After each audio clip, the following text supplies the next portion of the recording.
Hey everyone, in this video I'll show you how to add a keyframe in After Effects. Let's jump onto the screen. You can see that I have an empty composition on the screen. To demonstrate, let's create a shape layer. Keyframes in After Effects are time markers that indicate where you want to change the value of a layer or effect property.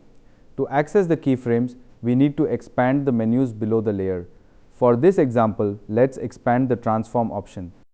In this section, you will get all the basic keyframe options such as anchor point, position, scale, and rotation.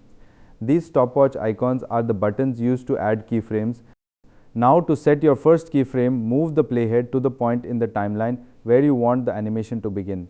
In my case, I will start from the beginning. Then click the stopwatch icon next to the property you want to animate. For this example, I will click on the position property stopwatch.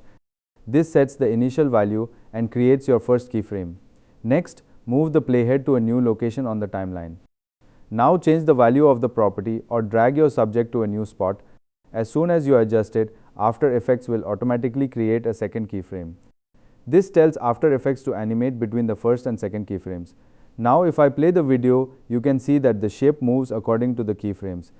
If you move the keyframes closer together, the animation will happen faster.